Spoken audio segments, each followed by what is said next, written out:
Good evening, and welcome to the Positional Sports Talk Show. Folks, live streaming on Facebook Live, Twitch, and the Positional Sports Talk Show YouTube channel.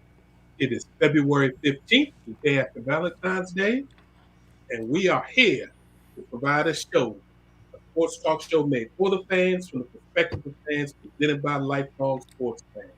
We're going to give you our opinions and positions on the hottest topics in sports this week. My name is Big Red. We almost got a totally foolproof. I got four of my fellas with me this evening. What's going on, J3? How you feeling? Feeling good, man. How are you? What's up, fellas? What's up, J3? What's good? Let's We get got it in. Ed in the building. What's going on, brother Ed? It's all good. Looking forward to breaking down this Super Bowl. Absolutely. Sense is in the building, gonna bring us some knowledge. What's up, partner? Yes. All is well, all is good. What's going on, fellas? Good to see y'all again. Let's talk some Yes, sir. sports. And last but not least, the new daddy who celebrated another first Valentine's Day with his beautiful latest baby girl. What's going on, Professor? How you doing, brother? That's right, fellas. Y'all know what's up. I'm Crip walking up in here like Snoop Dogg. Y'all know y'all like that. Yeah, let's get it in. Praise the Lord. What's up? Oh, man. Yeah, boy. Oh, we missed that. And So you we shaking your head. So we're gonna give you some quick hits tonight. Of course, we gotta talk about the Super Bowl, dig into the NBA, and depending on how the show flows, I'm not sure if Professor had time, but we may or may not have post takes. But then we're gonna finish you up with our final post of the evening. As always, we appreciate you for tuning in. So please sit back, relax, enjoy post on the Positional Sports Talk Show channel. All right, quick hits. It's Olympic time. Olympics been going on, so I'm going to give you a real run through real quick of what's happening. We got to congratulate the following U.S. Olympics for winning gold medals. Lindy Jacobellis won 2 gold medals, one for the snowboard cross women's, and then for the mixed snowboard cross with 40-year-old Nick Baumgartner. Got to shout out our girl Chloe Kim for defending her snowboard halfpipe crown. So back-to-back Olympic gold medals for Chloe. The freestyle skiing mixed aerial team won gold. Bunch of people I've never heard of, but congratulations. Shout out to our man Nathan Chen, who's been the world best men's figure skater for the past 3 years, has won multiple world championships, finally gets that monkey off his back and wins the gold medal in the men's figure skating. Yay. In a brand new event called Monobob, which was first year in the Olympics for women, Kaylee Humphreys, who was actually a former Canadian champion who married an American and had some issues with her federation, and now has become a U.S. citizen, is now competing for the U.S., won the first gold medal ever in the Monobob. And last but not least, our woman, Erin Jackson. We talked about her about a month ago. She had a mishap in the Olympic trials for the U.S., and one of her teammates gave up their spot so that she could compete in the Olympics because she was the number 1 ranked person in the world. It all paid off. Erin Jackson became the first Black woman to win any type of individual medal in speed skating ever, while breaking the 28-year-old U.S. drought for women to win the individual medal in speed skating. She won the gold. So Erin is doing big things, putting out positive imagery of people doing things that we normally don't see. And I mean, that was just a beautiful, beautiful story. And for her to pay it off by winning the gold medal was fantastic. And last but not least, I think it's this Thursday in Chinatown, which I believe is like late Wednesday night, the U.S. women's hockey team will face their arch rivals Canada for the gold medal in women's hockey. The other drama that's going on in the Olympics, probably the biggest drama, and I'm not going to say the young lady's name, but 15-year-old Russian female skater popped positive for a banned substance in December, and it didn't come out until the day she was competing in the team event for figure skating. So they were getting ready to give them medals, and they had to stop the medal ceremony. They initially delayed it for 30 minutes, and then they canceled it. But they're allowing this young lady to compete in the women's figure skating event, which started this morning / last night. Even though they have confirmed that she did fail a test for a banned substance, saying she got cross-contaminated because she touched some medicine that her grandfather was taking. It's crazy. The worst thing about this whole situation, fellas, is if this young lady wins a medal, and she already won the short program this morning, and she's favored to win the gold, if she wins any kind of medal, they're not going to have any ceremony. So she's already cost 2 teams not to have a ceremony, possibly 3, because if Russia gets eliminated, that'd have been 3 people, 3 different teams of people that would have been on the medal stand that didn't get the Olympic moment. And if she wins a medal, they've already said they're not going to have a medal presentation. So 2 people ain't got nothing to do with it. They're not going to have their Olympic medal moment after training terrible. For years and years and years. It's just terrible. But what was what was the explanation behind that? IOC scared of Vladimir Putin. I was about to say Russia just wants all. And the thing is, even with the fear, why allow something that's been unprecedented? I mean, not even, legitimately has this ever been done like this before. And naturally, the Americans came on our television and they're upset about it because this should not be done. So my thing is, maybe since we're on the diplomatic field with what's going over there now, maybe we need to tell them we're going to sanction you if that girl gets a medal. I mean, these things shouldn't happen. Cheating is wrong. It's wrong. It's wrong. It's wrong. This is not any other sport. The Olympics have always stuck by their guns. My thing is, who cares if it's Russia? They should do what's right. Yeah, you stop a sprinter from competing for smoking marijuana. Yeah. But somebody who's tested positive for an actual performance-enhancing drug, the drug that she tested pop for helps to increase the blood flow to the heart. More oxygen, more performance. Stop it. I ain't taking no steroids. What you? I haven't Drago. So it's crazy. So people are up in arms, especially the ice skating people. They like, this is ridiculous. The only reason why they scared of that man. Y'all know he threatening to invade another country like he did the last Winter Olympics. So And Putin. UFC 271. We would normally do a big segment about this, but quite honestly,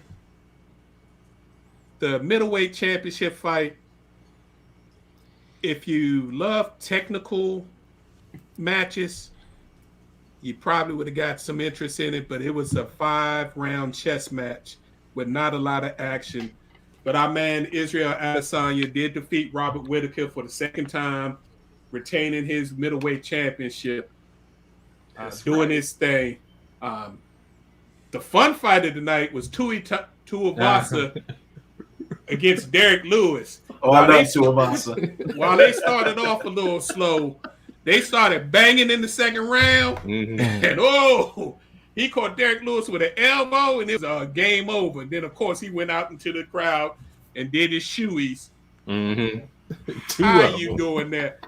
The first one, I think, was a setup because the guy had some special painted shoes and all that. So I think that was a plant. But then he did one in the crowd walking out. Come on, man. We're still in the pandemic. What are you doing? Yeah.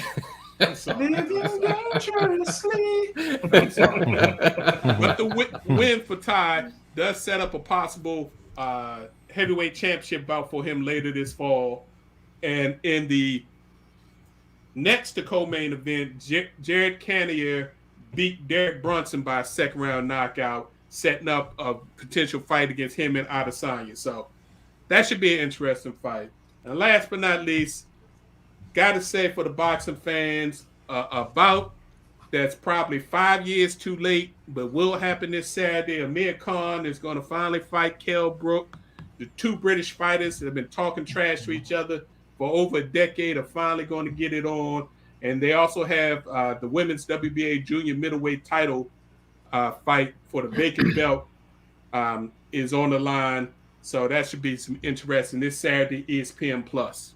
How many years has Amir Khan been I was fighting about now? to say, I haven't heard them in a minute. I haven't heard that name in a I thought minute. he retired. I told you this is about at least 6 years too late.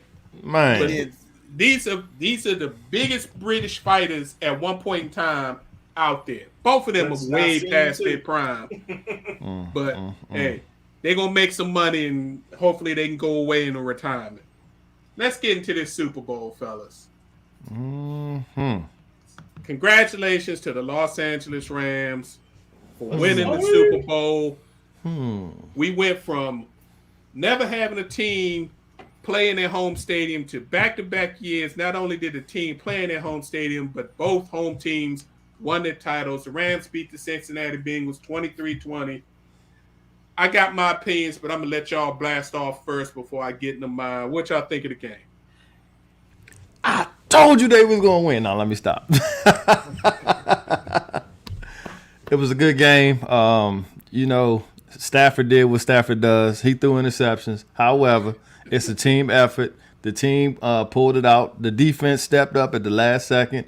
Aaron Donald, in my opinion, should have won the MVP. He didn't. However, Cooper Kupp caught the scoring touchdown to win the game. So, hey, I'm happy with it. Yeah, I mean, at one point, even though that touchdown thrown by Burrow was suspect because it should have been an OPI. But Oh, you mean a little face mask? It's just a little face mask. a little face mask. It was just in the Super Bowl, but now they But still, it was still anybody's game because, as you said, J3 Stafford threw 2 picks, and then what we knew of them finally revealed themselves in the fourth quarter. We knew that the O-line of Cincinnati was, suspect, and that, revealed itself because Aaron Donald took all that he could get. And, we knew that Aaron Donald was that dude, and he proved that he was that dude when it really counted. So kudos to the Rams. I picked them to win, and then, it was LA all day. I mean, y'all left me and Ed hanging because I was trying to talk to y'all during the Super Bowl. Y'all was too good to join in the conversation. But anyway, Watch the details, man. I was Watch the eating details. good. I was eating good. But the Super Bowl was good in the second half. I mean, I thought the first half was a bit of a slugfest going back and forth.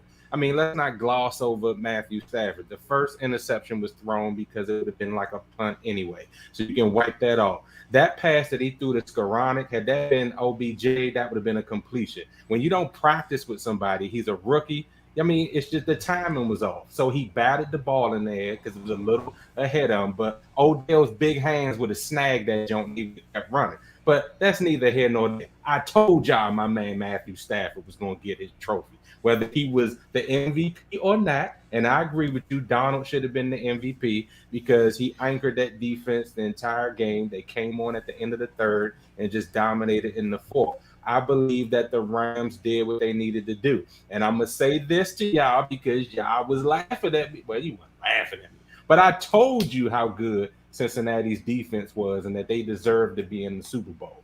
Now you saw it firsthand that they kept the game close.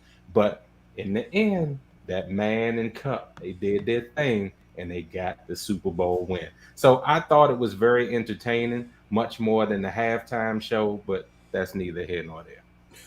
I think this Super Bowl was atrocious. Surprise, surprise.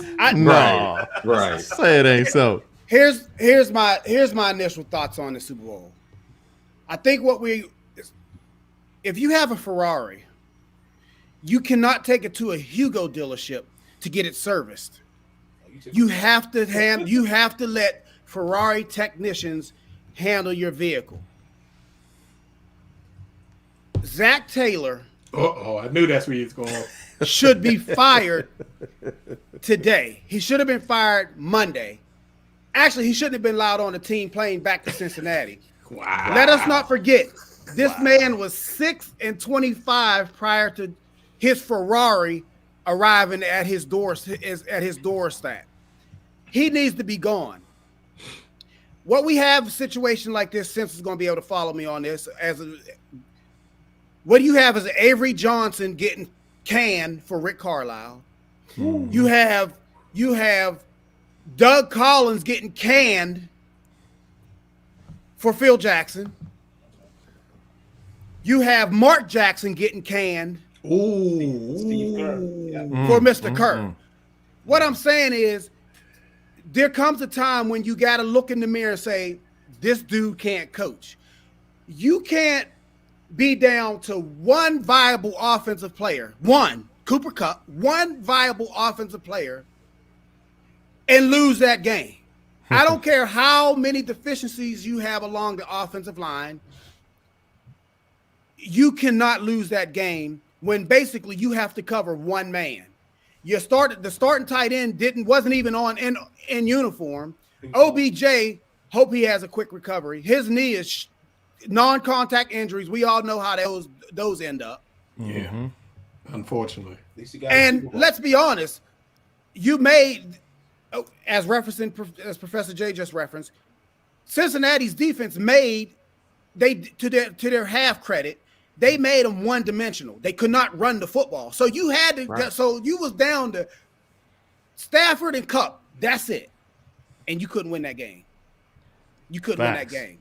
Facts. It's a travesty to the punishment that man Joe Burrow had to take. Not only this game, 7 sacks, the previous game 2, the previous game 9, and it's just revealed that, as we all witnessed, the man has a minor knee injury, they're calling it. He just had an ACL last year. And by the way, it was rumors that Zach Taylor was on the hot seat entering this season. So all I'm saying is, you multiple times in that game, you made critical mistakes and you cost your team a championship. I hear you. I think the game turned 3 times. Beginning of the game, the LA Rams were jumping on the Bengals. Odell scored the first touchdown. Unstoppable. Cooper Kupp scored the second touchdown. Odell had another big pass play. They was getting ready to go off on that. They sure were. And then Odell runs across the field. And why in a $4 billion stadium do you have turf? In a city that never rains. It literally never rains in LA. In a stadium that's open on the side, so you get ventilation. They should have a grass field. So of course, once Odell went down, that stymied the Rams offense basically until the last drive of the fourth quarter. Yep. Because you're right, they couldn't run the ball at all. They couldn't run the ball, and they was having problems passing it. Because for a while, they were slowing down Kupp and took all the other receivers out of the game. Yeah, they were scared. That's why a lot of people were on McVay for his play call, like his questionable play calling with running it. But he's like, well, I got to run to save this game because, I can't really put my trust in Stafford. Yeah, he didn't want to have Stafford throwing the ball 50 times. Exactly. Don't get me started on this running game because I mentioned this after the NFC Championship. I know Akers is supposed to be that dude, but Sony Michel was carrying that rock the entire season, and you messed up the flow in the backfield because now not only did you want to put Akers back in, but then you give Henderson all this run. Now, Henderson played well in the Super Bowl, but Akers, he was some trash, and he was some trash in the NFC game. You do not interrupt the flow of a running back. He need to talk to Mike Shanahan about that. He understands that. You go with the hot hand. If Sony Michel got you there, don't interrupt that flow. You saw it play out in the Super Bowl. And I know we got on McVay, but the second half he adjusted. He started letting Henderson come out of the backfield, and then they started taking shots downfield because a linebacker couldn't check him. So you got to give him kudos for that adjustment because that kind of opened up that lack of running game there. And then just real quick to Ed's point, Now, Ed, I'm gonna have to push back on you a little bit because had Cooper Kupp not demonstrated that he's been that dude all year, I would hear you. But if Cooper Kupp, Jerry Rice, if he were Michael Irvin, if he were one of these other star receivers that you know that nobody can check, I don't think you would be saying the same thing. He went out there and did exactly what he was supposed to do. And what I was screaming about the entire game after Odell went down, I was like, man, let Stafford and Kupp win this game for you. Shouldn't have come down to the last drive when McVay had this epiphany that I got a guy on the field, just like on the other side with Chase, that they can't stop. So let me feed him the ball. And your boy, whoever likes Ramsey, he looked like some trash out there on Sunday. But But Professor, there's I'm no not- he was getting There's burnt. no way Oh, Cooper yeah. Kupp is supposed to be able to do that. Once OBJ went down, you're supposed to have a DB up on the line, hitting him as soon as he come off the Red. line, Yes. and That two man bracketing him. If runs somebody's going to beat you, pristine it's going to routes. be anybody His route other than running Kupp. is and, sick. and Professor, Even Randy Moss said that his And Prof- route running is sick. but Professor, Oh, I agree. I don't dispute Cooper Kupp is that dude. I had him. He was my first receiver. I picked not this fantasy, but the last year's fantasy. He had a little injury problems last year. But I know Cooper Kupp is that dude. But Zach Taylor also knows because Zach Taylor saw him come into the league. He was an assistant on that But, team, Ed, it's so the he same knows. difference. They put 3 guys on Donald. He was still wrecking havoc. When Cooper you Kupp are that ain't- dude, well, hold on, it hold don't on. matter Yeah, what hold on. position. That's a you play. physical When thing. you That's a are that physical dude, thing. Look, I'm telling you. I like Cooper Kupp, but comparing him to Donald is a little I'm maybe a talking little about stretch. as far as position players. It don't matter how many people you put on a guy that just makes everybody look silly. He gonna do his thing, and that's all I'm saying. He did his thing. Everybody that I named, you don't think they ever tried to double and triple team those Hall of Famers? They still got open and did their thing. I hear you. I Sometimes. agree. I agree. Sometimes they both I won agree. Super Bowls, Right. all of them. Yeah. Cooper I think Kupp the proved- game really changed though when your boy Burrow scrambled out of the backfield after he was getting pressured, and Aaron Donald pushed him out of bounds. Mm-hmm. That And should have the been a penalty. offensive lineman. That wasn't No, a penalty. that He was was still legal. in bounds. That was No, that was a legal hit. push. That was Yeah. legal. He Yeah, just that pushed was him legal. real hard. He was still in bounds. and technically a Right. sack because he lost yards. I didn't say it was. I didn't say he wasn't still in the field of play, but that was a little too much. No, But when his offensive lineman came over to protect him, and I understand their thought process, but they woke up a giant. thank you. Mm, They Thank you. woke up the bed, Thank you. and once they pissed Donald off, that whole game changed. Because at But- that point, Cincinnati was moving the ball again. They're taking the lead. Yeah. And Donald and that defensive line Yeah. shut that game Yeah. down after that. I think Did Yeah. you I saw notice sights that of he Von kept Miller. chirping at him too? After that Yeah. play was over, dude kept chirping at Donald after that too. Yeah. And he was like, okay, I Okay. got you. plus that non-call, I think pissed Donald off, and I think that like awoke that sleeping giant. Like, oh hell no, nah, this ain't about to happen in our house. They Yeah, went but- from 1 sack in the whole game to 6 To sacks 7. in the last quarter and a half. Because of Zach Taylor. Why, if you have this, why you have Mixon? Mixon is averaging, he averaged like 4.5 yards, at least 4.5 yards a carry in that game. You He know was- why, Ed. He was getting his run. You know So why. all of a sudden, You give it to P. Ryan. that was P-Ron ran 2 times in the game. I thought the man retired, and then it was a critical third I'll give you and that. one. I'll give you that. It was a critical third and one, Yeah. and Mixon standing next to Right. Zach Taylor. I Yeah. tell you this: if that was Mixon at the end of the game when Burrow flung it up, he would have caught that ball. It would have been a first down. P. Ryan, little fat, slow behind. Couldn't even- Y'all Yeah, I saw don't know Mixon what get was blown up up there. in the first half trying to block the linebacker, right? Y'all saw him get blown up. He can't pass. He can't pass block. That's Well, why no he one ain't else- getting it past. Well, That's no why one he- else, but no one else was pass blocking. So Just you feed might, him as the well, ball. you might as He well ain't let him gotta run block. the ball. He ain't got to block. Feed him the ball. Let him run. Yeah. I agree. Their game plan was suspect. A team that was used to going down a field, all of a sudden everything was short passes. That was a classic example of a young coach getting in for the first time and trying to outthink the other team instead of being who you are and trying to play that as best as you can with some slight wrinkles. everything was little dump offs and stuff, especially in the first half. They totally took their offense out of rhythm. The When they student pissed tried to off be. Aaron Donald, that was game over. And The let me. student tried. What? And why can anyone explain the last drive that the 15 play? I think it ended up being a 16 play drive at the end that the Rams had. Can anyone explain to me why the whole game there was only 6 accepted penalties? Right. And I agree, the face mask against Ramsey when they scored a touchdown should have been called.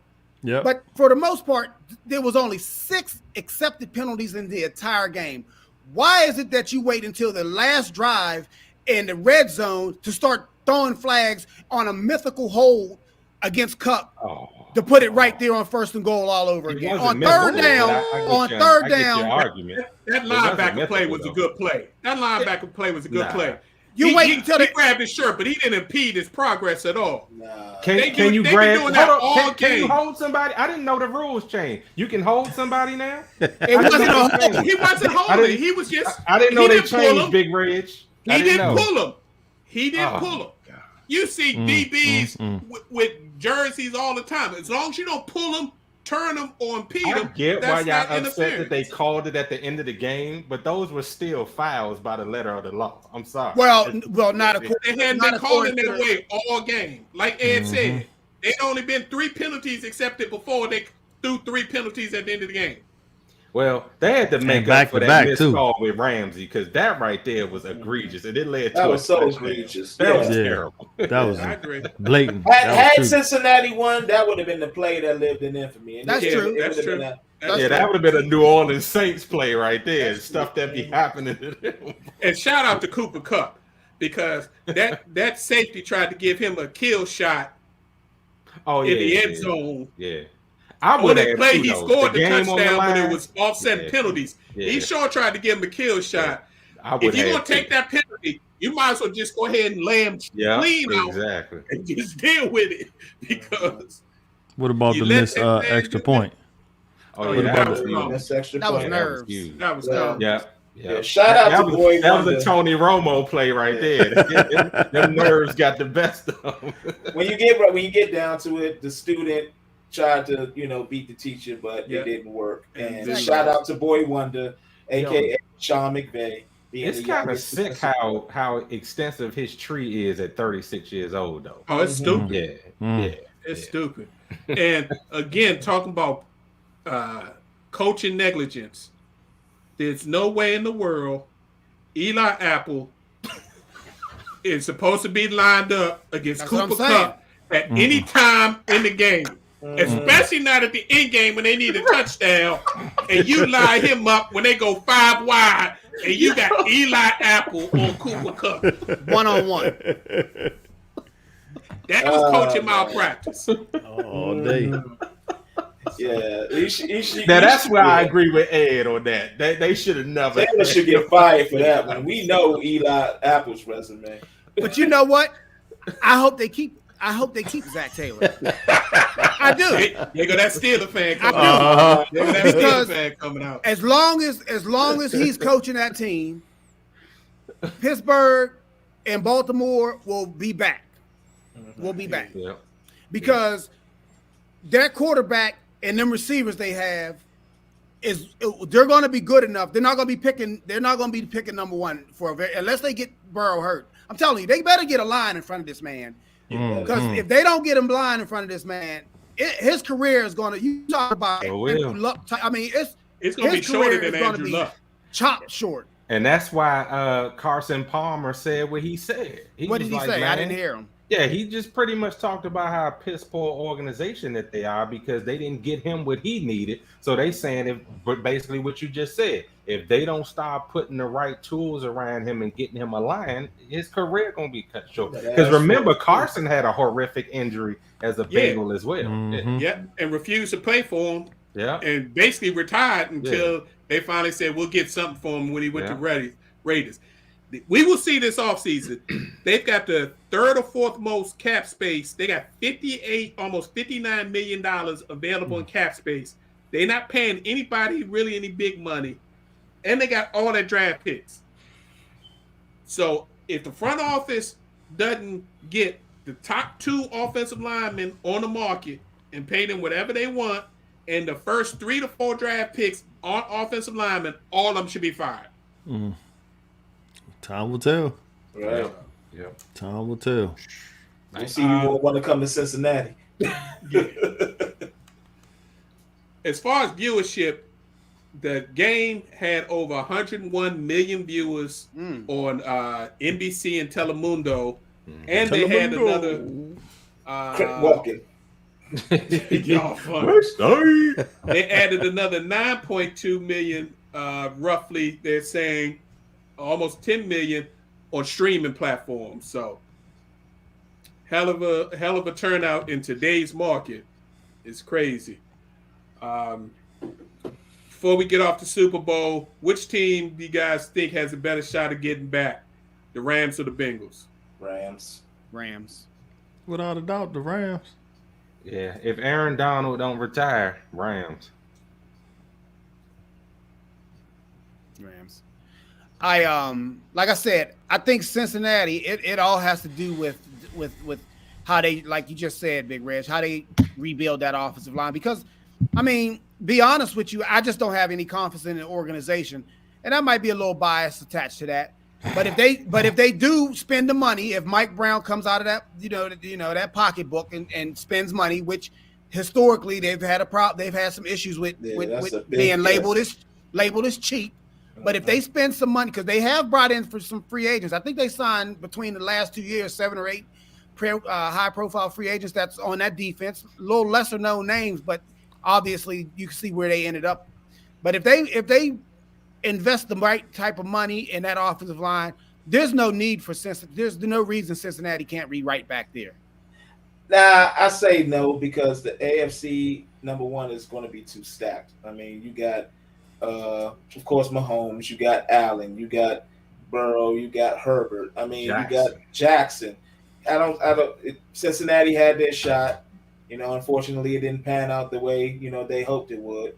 But I see the Rams getting back more than I do the Bengals. But the think Bengals about might this. even be a Dan Marino situation. Big Red. This might be his only shot. Big But Reg, think about real quick. Big Reg, tell the folks out here listening about that one fact that you told me on Sunday about the Bengals facility. Oh, they're the only NFL team without an indoor practice facility. Really? Did you all know that? In Cincinnati, Go Ohio. ahead and drop that Reg bomb. In Cincinnati, Ohio. That's unheard of. And these kids coming from like some of the players that they have because they've been picking for 35 That's years crazy. up in the top 5. These kids are coming from big time programs. Yeah. I know Burrow and Chase and Higgins. Ohio. They're coming from Clemson, LSU and Georgia. LSU, Georgia. Laid out 5-star. Yeah. Ohio State got an indoor practice. Ohio facility. State. What they Stop doing in being cheap, Cincinnati? Mike Brown. Stop being cheap. They had to go to a college to practice before the Super That's Bowl crazy. when it got too cold. That's crazy. That's ridiculous. That's a Reg bomb right there for real. Cheap. That's crazy. Yeah, Jordan. They were the next to last one to hold out. That sign behind you, Professor J, was the other ones that didn't have an indoor facility for the longest time. That's amazing too. Well, not this team. We wiping the slate clean. Well, it is, but it's Commanders now. Yeah, but I got amnesia. It's that owner. Let's just put it that way. We leave that alone. All right, so let's get on and move on to the NBA. Before we get on to the trade deadline, and that was definitely interesting. We got to give the king, Mr. LeBron James, his flowers for becoming the all-time leading scorer in NBA history. And don't let nobody tell you any different, because that's regular season and playoffs. He scored more points than anybody that's ever played in the league, passing Kareem Abdul-Jabbar in less years, less games, less shots. For a guy who they say is a pass-first player. Just something to add to the debate, which is going to be forever, ongoing. Yeah. By the time LeBron's done, he's going to be top 5 in assists, top 10 in rebounds, and the number 1 or number 2 scorer all time if you talk about just regular season. Crazy career. All right, so let's get into this trade deadline. We talked about it last week. I told y'all that the rumors was flying out, and your boy gave you almost the exact trade. Yeah. Mm-hmm. They just swapped.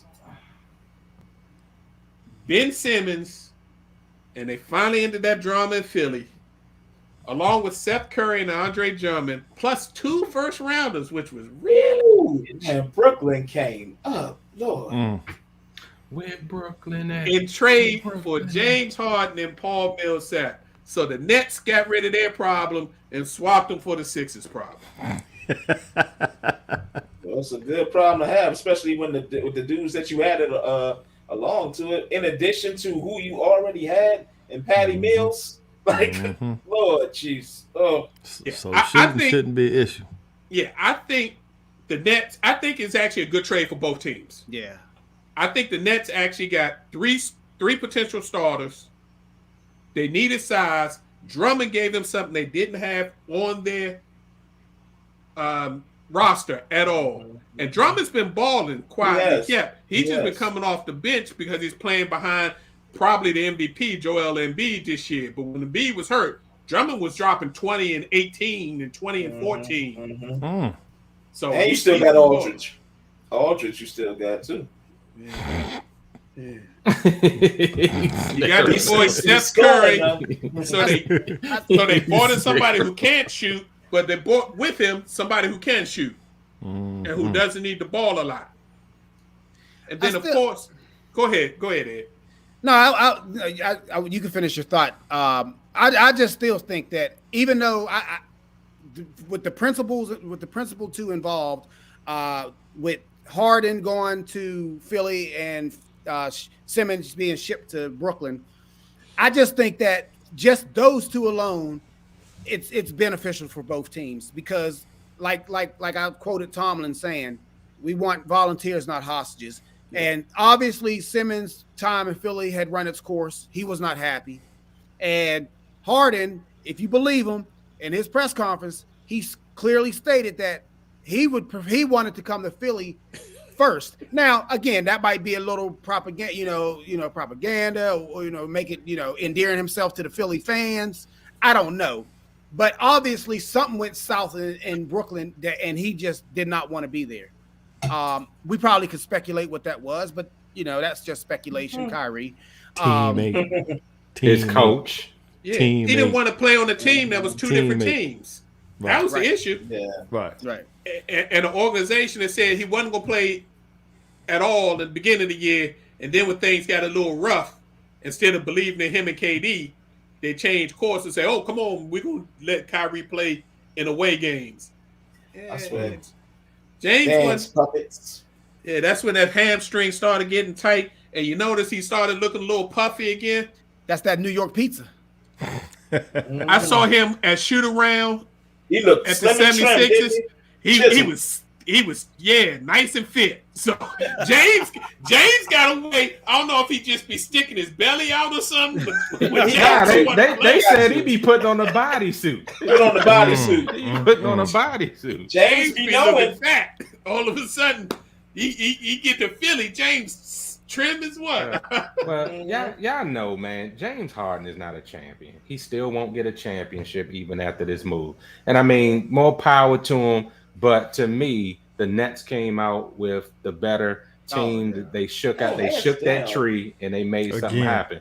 Like you say, Again. they got a shooter, they got an all-world defender. They don't need him to score. They have Yeah. scoring on the floor. I And don't then know, yeah. and then when Embiid start getting in his little pissy attitude, then him and Harden gonna have Oh, some yeah, it ain't issues gonna as soon work. as It something ain't go gonna down work. there. And then he'll get hurt, either one of them, and then they just won't do it. Or Doc will say something stupid, Yeah. and then it'll all just come raveled up in Philly.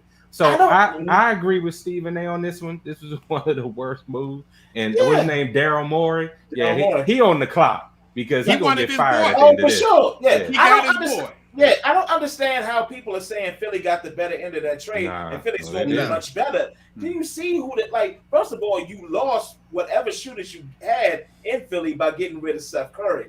You lost whatever, like, backup, like, interior defense you had by getting rid of Drummond.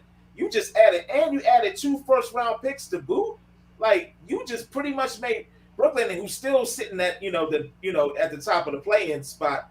But I think they can make a charge up, especially with everybody healthy. Now Kyrie will be that X factor though, because his uncertainty and his unreliability, that's going to probably like shake things up.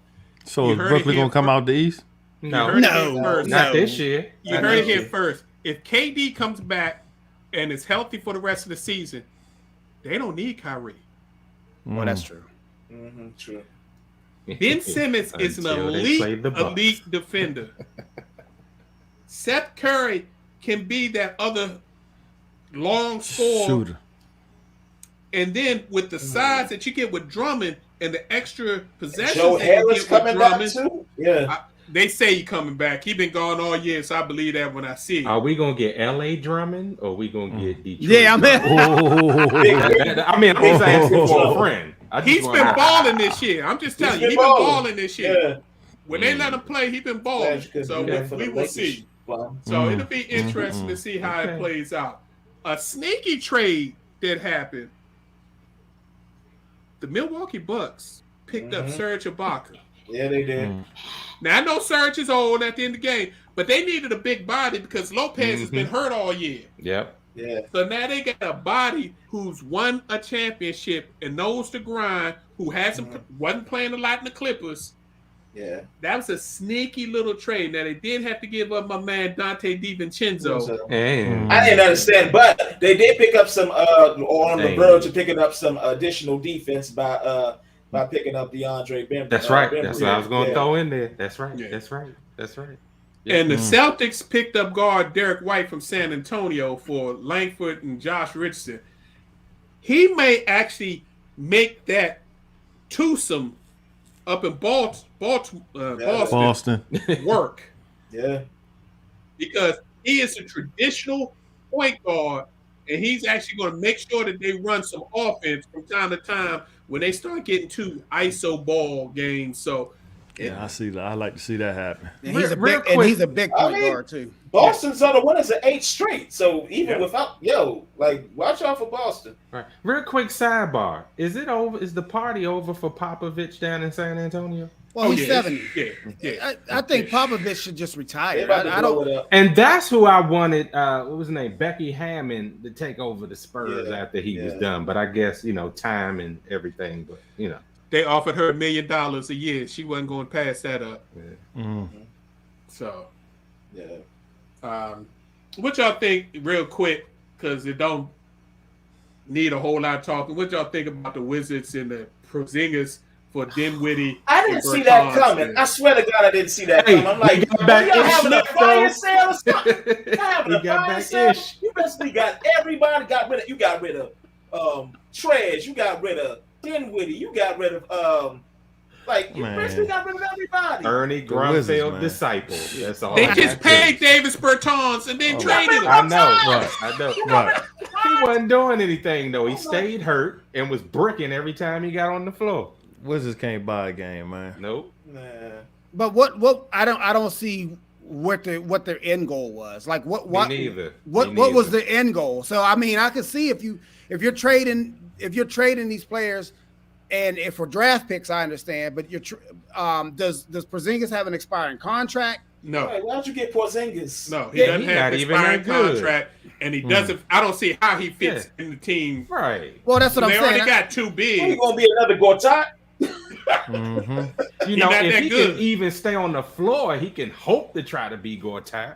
Gortat wasn't bad. He had. That's what I'm saying. But Porzingis can't stay healthy. Nope. Taking up a space. Yeah, I didn't understand that. I was like, huh? Luka was like, bye-bye. So, Dallas got a whole. I got my own theories as opposed to as it relates rather to them and the Lakers because Jason Kidd, ever since he got to Dallas, that defense has been good and that offense has been good. And LA's hasn't. He's an And that's underrated coach. so it wasn't Vogel. It was definitely Kidd. But we knew this last year, though, since there was strong. Like, Yeah. remember, LA was scared to pull the trigger Right, and give right. Kid that job Right. because they was worried about that pass issue right? where they should have given him the job because that's who They shoulda LeBron gave wanted him to have the job. We wanted Yeah, to you- have J. Kidd. Yeah. Well, won't Yeah. see that happen. Did y'all happen to see last Thursday's TNT pregame show, which was the NBA All-Star Selection show, where they had KD and LeBron picking their teams from the All-Star selections? Mm-hmm. That was hilarious.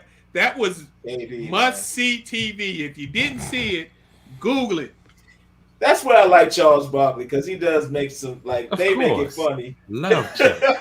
Love Chuck. They make it hilarious, man. It They was said he hilarious. called Kyrie half man, half a season.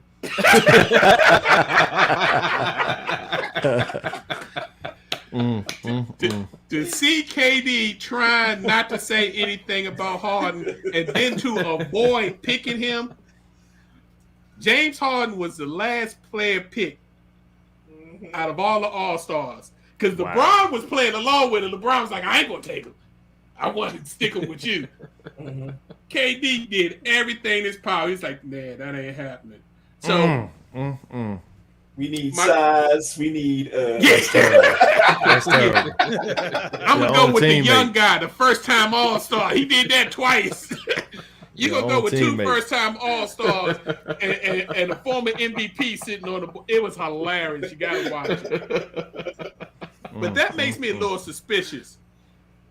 I think the 76ers are purposely holding Harden out for the last two games. One's going on right now with Boston, and they play against, I think, Milwaukee or something, on purpose. Because if you injured the game before the All-Star game, you don't have to go to the All-Star game. So he's not going to play in the All-Star game. It's not scheduled to come back until he gets back. Because I don't think James wanted to deal with that heat and all that media at All-Star weekend, But it's in asking him Cleveland. why you worked your way out of two different organizations in less than 18 months. Well, I'm glad Jared Allen got selected in his place. Yes. So, yeah. Jared Allen more famous for that dunk Embiid just put on him right there. that was nasty. That was just disrespectful. Yeah. I think one other thing about the trade, I liked the move between the Portland and the Clippers got sneakily better too with the Robert Covington and the Norman Powell. I mean, Until that big guns show up and play. I mean, Reggie Jackson's been holding it down, and I hate to give props to the Clippers. Holding it down. I hate to give props to the Clippers. That's as good as it gets. Holding it down. What we talked about a lot of the moves that and you just mentioned it since as far as Portland is concerned. What's the temperature around Chauncey? He ain't gonna be there much longer. Yeah, it don't look good. Dame's out of there. He ain't staying in Portland. He ain't gonna be there much longer. Unless they are willing to allow him to do the rebuild, because basically they blew it up. The only surviving piece is Dame, and I think they hope Dame requests a trade. They're not going to trade him unless he requests a trade because he's so popular in the area. But yeah, it doesn't look good for Chauncey. Chauncey looking he looking a little better than our man Patrick Ewing right now. Oh my yeah. God! Somebody I got heat for last week about bringing it up. Go, Pat Ewing. Who still hasn't won a game in conference. Right. So if you're looking at the difference, he's a little better than that. And if he get bought out, he going to get bought out for 4 years and make a few $1 million. So he'd be all right. One more thing about this trade thing, this trade deadline that I was just thinking about the other day, and what made me think about it was the Harden Simmons trade.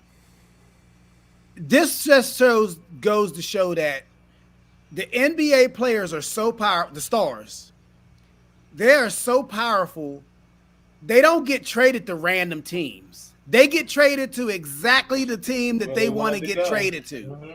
James Harden being in Philly, like, regardless of what he said today at his press conference, and he clearly stated that he preferred to go to Philly before.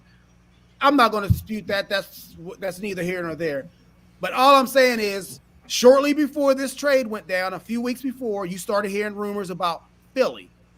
And lo and behold, he's in Philly. But it just seems like these NBA stars, wherever they want to go, they don't get shipped to Cleveland. They don't get shipped to I'm starting naming teams. I'm not going to stop. But anyway, Detroit. They don't get.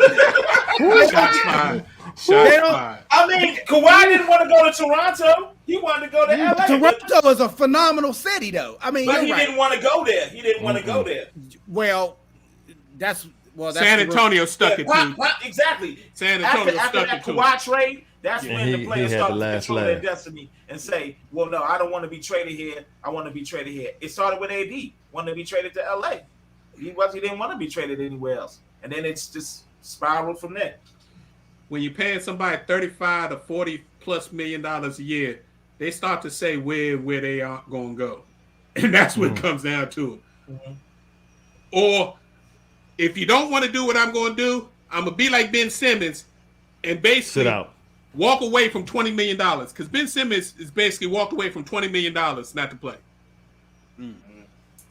And they do it with John Wall. So John Wall, they just said, well, it was a mutual agreement between the two of them, right? He didn't want to play for them, and they didn't want him to play for them. So they just, like I said, they're just going to sit him until they find a suitable trade partner. And still, speaking of suitable trade partners, they had a deal in the works with your Lakers for even swap Westbrook for Wall, but they wanted some extra Houston wanted a compensation. first-round pick, yeah.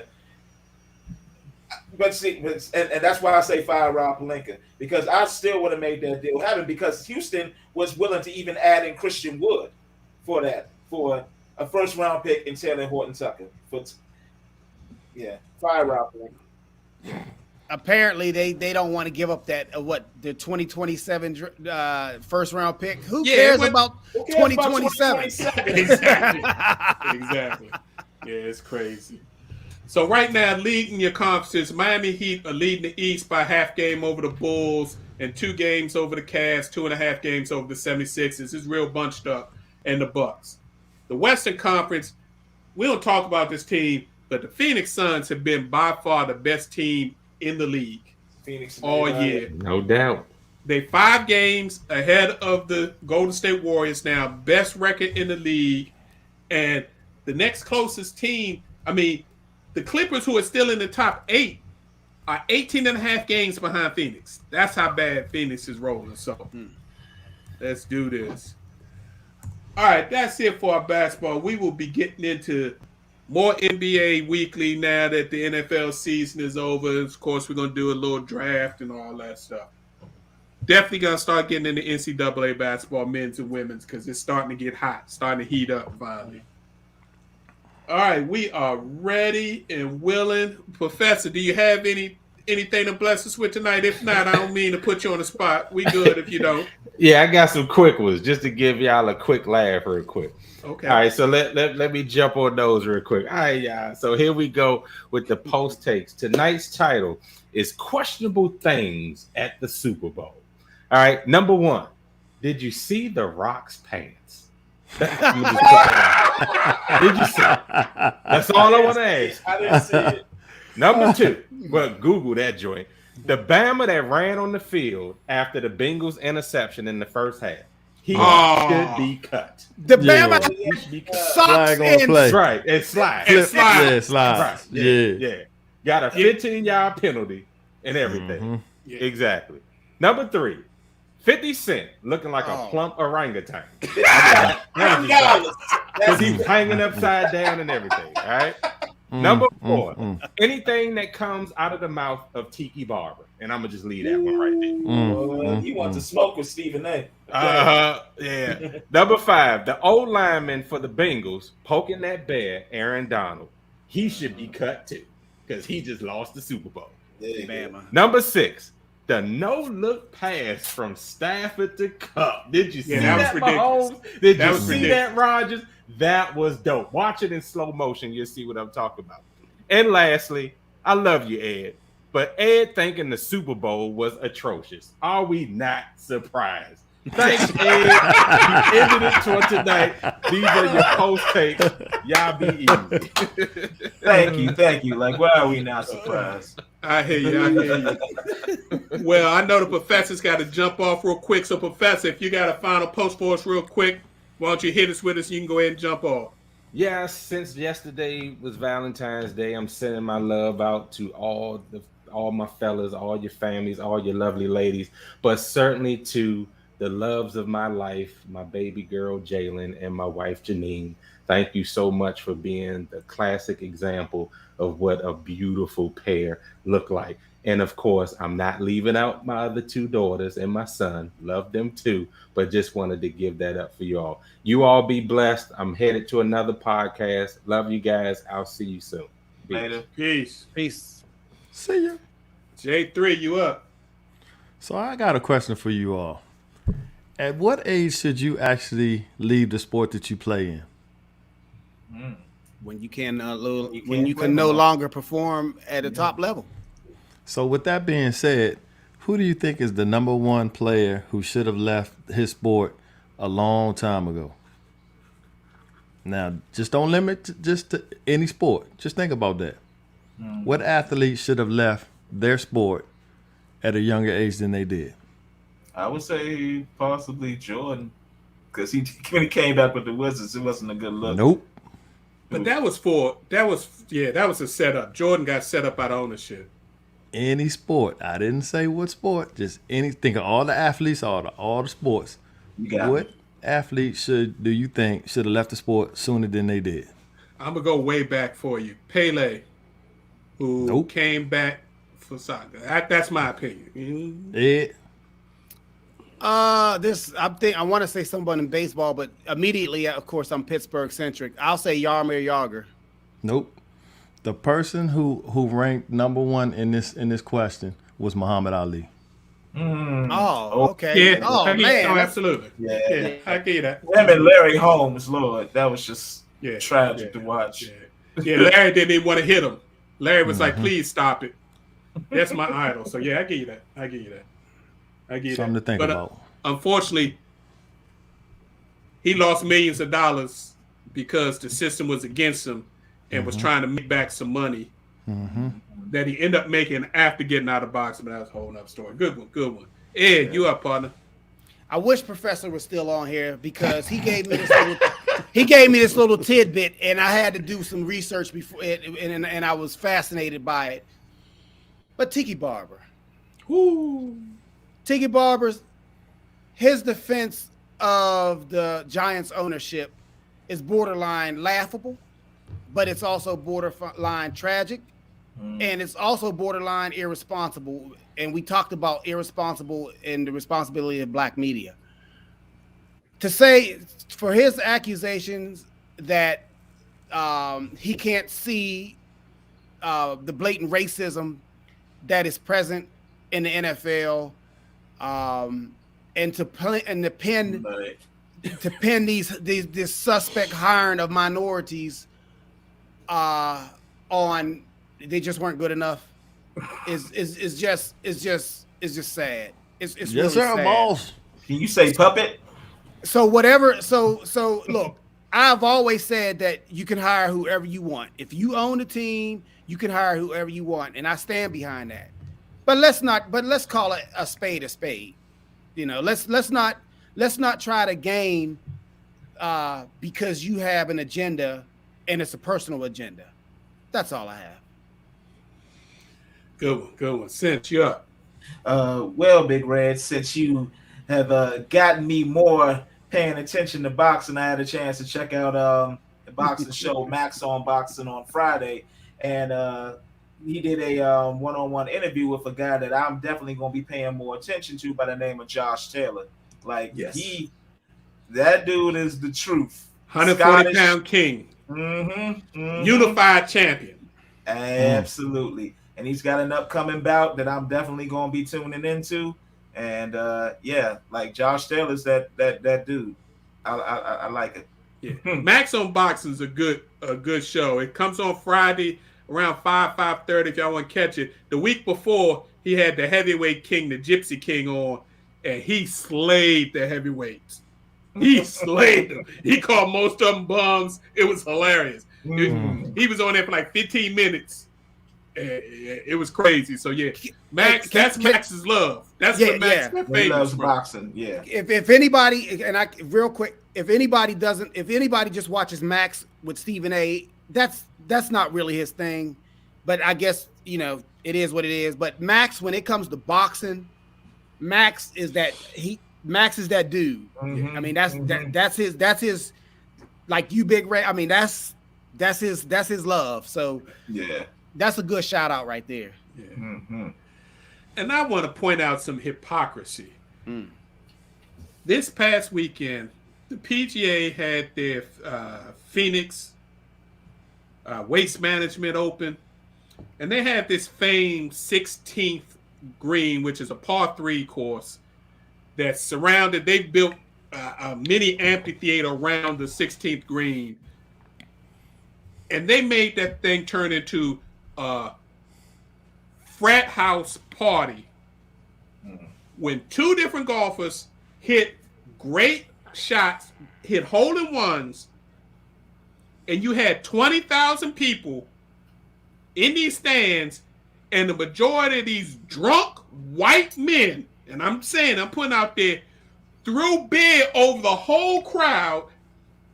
And if that wasn't bad enough, then they threw their aluminum bottles on the golf course. Oh, come on. Not once, but twice. And they put this on all the sports shows. And look at this, how great this is. If that would have been a black event. Oh my gosh. We would have Look been at these hard and unruly. It's terrible. They caused 7 to 10 minute delays both times, and literally had old men who are there, who are volunteers that are on this green, ducking aluminum bottle cans, 20-ounce aluminum bottle cans that are being showered. What happened to the class in golf? It's like it's lost its class. Well, Arizona is the party state, so they made it. This is the only golf tournament where they boo and cheered the whole time, and the players play to them and all that. But they went over the top with this. This was totally ridiculous. And if it had been anybody else, it'd have been a problem. So, let me get off my soapbox. All right, we'd like to thank you all for tuning and listening. We appreciate your time and opportunity to share our positions on sports with you. We're here each and every Tuesday, 7 p.m. for our live show. Please check us out. You can catch us on our YouTube channel at Positions on Sports Talk Show, or our Facebook Live feed. If for any reason you can't check us live, but you want to catch up on past shows, check us out again. YouTube channel, Facebook, Positions on Sports Talk Show, or if you prefer the podcast avenue, check out your favorite podcast venue, put in Positions on Sports Talk Show. You have a plethora of different shows that you can catch up on. We appreciate the opportunity to share our positions with you. If you want to reach us out, hit us up on Facebook. We'd love to hear from you. And we'll be here next Tuesday, 7 p.m. See ya.